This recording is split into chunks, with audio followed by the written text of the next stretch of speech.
Hello,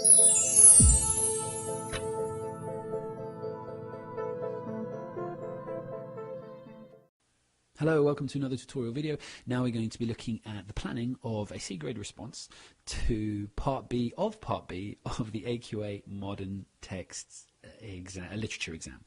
So just to go through the mark scheme again, first of all I'm going to focus on here is B, because B is mainly attributing to the, from the AB element that I did, B is mainly attributed to via the AO4. So all the AO4 stuff is what we really want to try and hit in this question. It's where we're going to get the most marks. So I'm going to focus on them out of the mark scheme. So first of all, we have to have a thoughtful consideration of themes. So we have to be discussing certain themes that actually come across. And obviously the themes are really related to the context, as you'll see in my plan, which I'll go through in a second. We also need to have a considered and qualified response to the context. That means we're going to talk about the time in which it was set, the things that influenced the writer, and we've got to make sure that we're saying things in a sensical and logical manner. And we have to show a thoughtful selection and consideration of the details to support what we say. So again, we've got to pick out the right evidence and make sure that we are accurate in what we're putting. Now, it's really important to remember that whatever is in theme-wise, the extract for Part A is going to be linked somehow to Part B. And the reason it's put that way is obviously to give you kind of a cajoling head start, just to kind of warm up. Because remember, you know, the exam board's on your side, they want you to do well, so there's kind of knowing that it's tied. It should generally, in a lot of the examples I've seen anyway, forgive me if they decide to change their minds all of a sudden, it's generally linked. You've got the ideas that will come through in this extract are ideas that you can use to write about in the second one. But they don't want you to write about the context in the first one, they only want you to write about it in the second one. So we'll look a little more closely at that as we go through. Remember, it's not a hard and fast rule, it's just generally I've always seen it that way, so I presume it's always going to continue that way.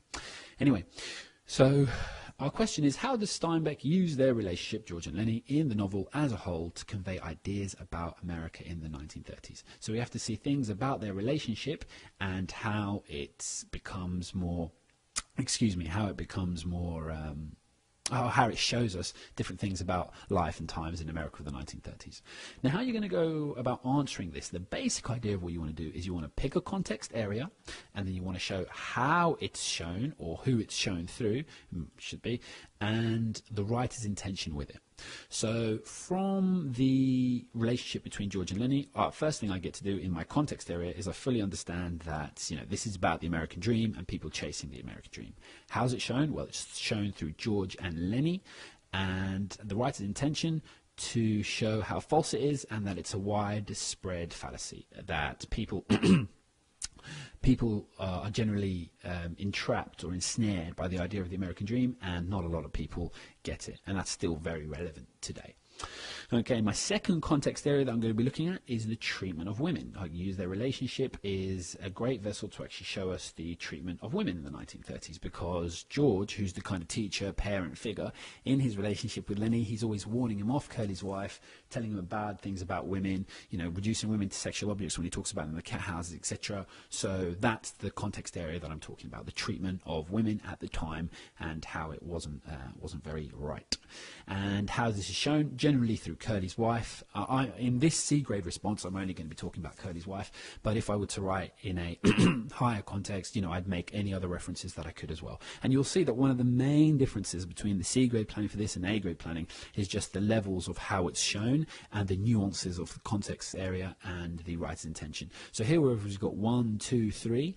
In an A grade one, I'd probably have a couple more here, a couple more here, a couple more here, just to really stretch and explore my response. But here for a solid C, we're just going to go 1, 2, 3 and make sure we get it. Again, the context area again for my last thing I'm going to look at is friendship, the idea of friendship between George and Lenny in their relationship, and how it's shown is again through George and Lenny, and the writer's intention is to show it's unnatural with the time.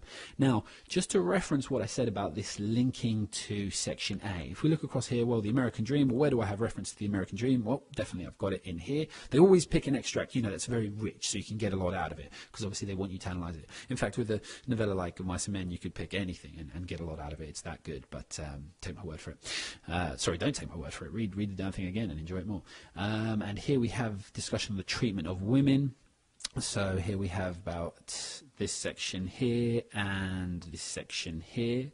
And also with regards to the friendship, the idea that's coming through about friendship of the time, obviously they're the only people that have a friend on this place.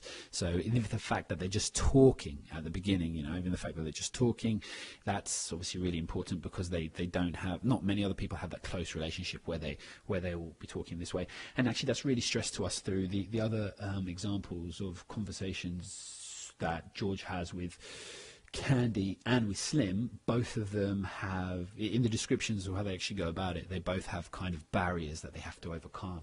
We have to wait for someone to be approving, or for someone to feel comfortable, or for someone to realize that someone's let their guard down, or for someone to draw a word out of someone. And that's all, I think, references from the actual text. So look for that, be very aware of it. And that's actually a sidetrack, sorry, Paul. So just to really go over that again, we've got, remember, it's what context area you're talking about. So generally a kind of a theme in a context, or context theme in a context, should I say, how it's shown or who it's shown through, and what the writer's intention with it. And in the next part, we'll actually go about looking at this C grade response, and then an A grade response, planning a response to this question.